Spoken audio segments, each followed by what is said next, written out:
Absolutely. Now, you mentioned the term judicial insurrection there.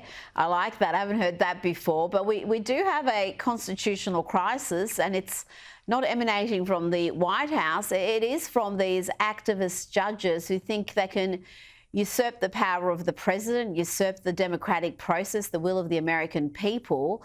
How is that travelling? Where are we with that? Well, Rita, I'm glad that you like the term. I'm pretty sure that I was one who actually coined it. So I'm quite happy myself with the term judicial insurrection. It's actually caught on a little bit here in American media, but it really is pretty unprecedented. I mean, Donald Trump, during his first 4 years as president from 2017 to 2021, he faced 65 so-called nationwide injunctions, which, by the way, is more than the first 44 presidents combined. And there was a case in 2018 called Trump versus Hawaii, the so-called travel ban case. Justice Clarence Thomas very presciently said in a concurring opinion, he said, you know what? Unless this just dies down of its own accord, we're going to have to confront this sooner rather than later, this issue of these so-called lower court nationwide injunctions. That was 7 years ago, and here we are, and it's still just raging like wildfire.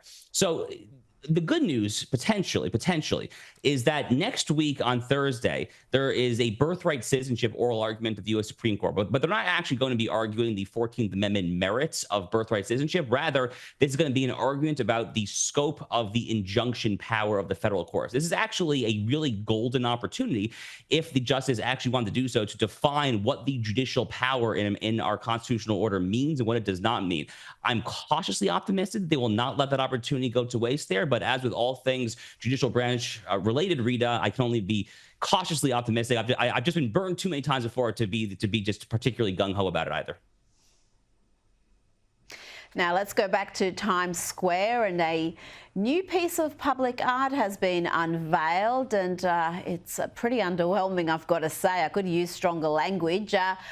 Tell me the reason behind erecting this 12-foot statue of a fictionalised, mildly obese black woman in Times Square. It's not exactly a stunning piece of art, the craftsmanship there. It ain't Michelangelo's David, that's for sure.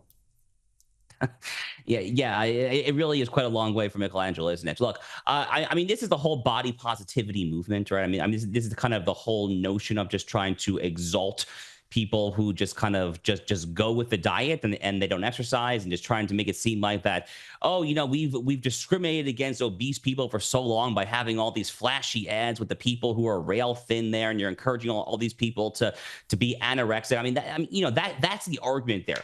But in reality, we want people to be healthy. I mean, last I checked, that's the whole MAHA, Make America Healthy Again, RFK Jr. platform.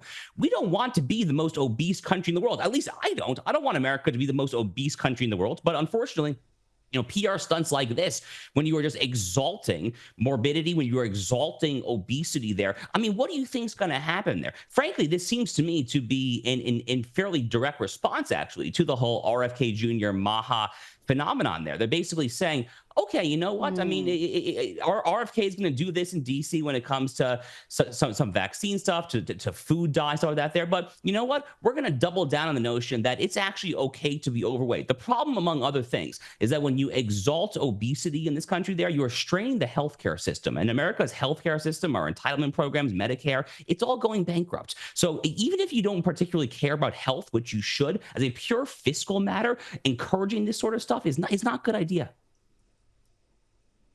No, I'm with you there. And just aesthetically, it's not a beautiful piece of work. I think anything time you erect art somewhere, particularly something that's a 12-foot structure, it has to have some beauty about it. I think we've kind of lost track of that. They used to make beautiful buildings. They used to make beautiful public pieces of art, and now we've got things like that.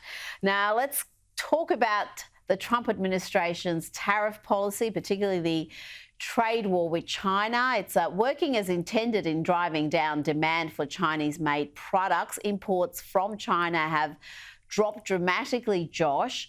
What's that going to mean? Are we going to see shortages, big price hikes? Are you seeing some of those short-term impacts? And how far are we from getting some details about trade deals? The administration has been touting that they're not far away.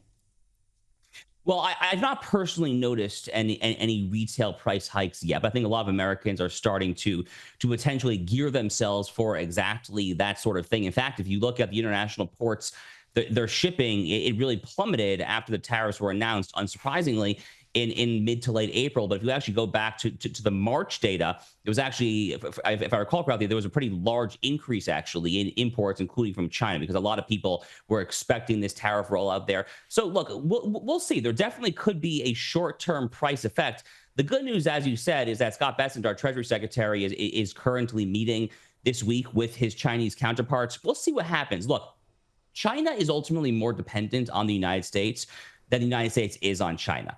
It would be a tough economic decoupling. I'm not suggesting this is the kind of thing that can easily happen overnight. I'm frankly not suggesting that this is the kind of thing that could happen in the short to near term at all, frankly. But if America can ultimately become less dependent on its chief arch geopolitical rival, a country that literally flies spy balloons across our continent, a country that spies on us through everything from TikTok to Confucius Institutes on campus, if we can get less dependent on them, that is a good thing. And if we can reshore more jobs in the process, that's a doubly good thing, frankly.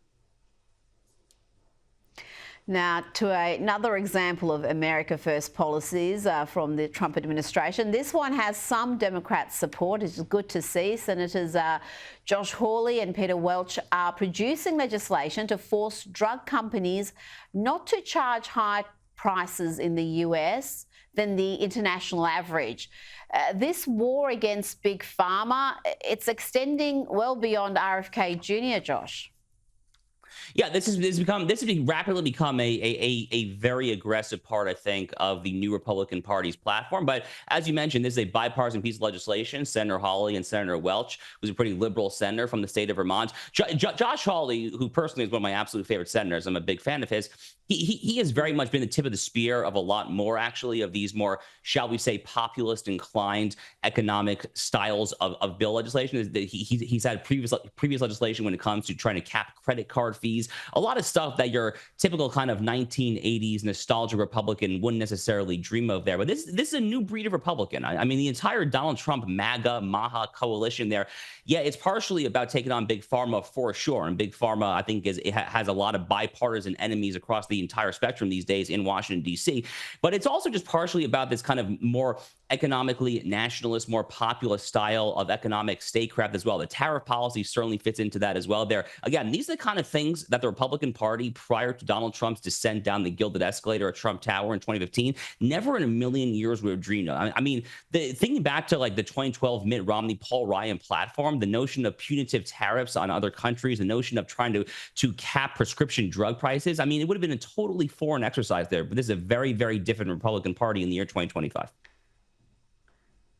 Very different. The neocons are gone. It's a new GOP. It certainly is. But before you go, I just want to quickly ask you about French President Emmanuel Macron. He hosted the Syrian leader Ahmed al-Shara, and earlier today he called on the US and the European Union to lift sanctions against Syria.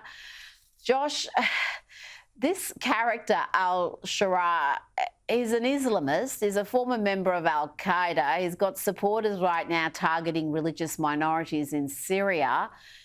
Should he be treated like some dignitary here?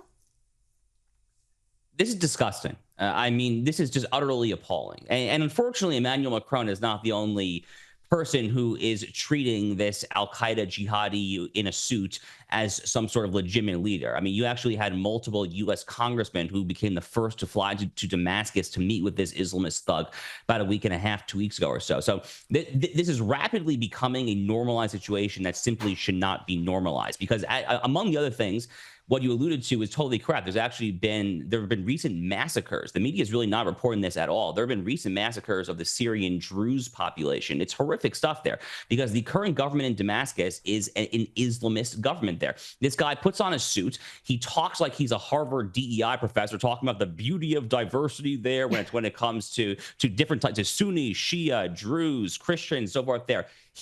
He is not a Westerner. This guy's an Islamist. He was literally a peripatetic al-Qaeda jihadi, going from country to country throughout the Middle East, fighting for various offshoots of al-Qaeda, from the original one to al-Nusra to HRT, and now Emmanuel Macron is talking about why. I literally don't get it there. The only thing I can think of is that Macron and France, they have a very unique relationship with Lebanon, of course, there, and Syria. The current government there is very cozy with Hezbollah, which still has a major presence in Lebanon there. So maybe that's what's going on here, but it's really quite appalling and, dare I say, even outright disgusting.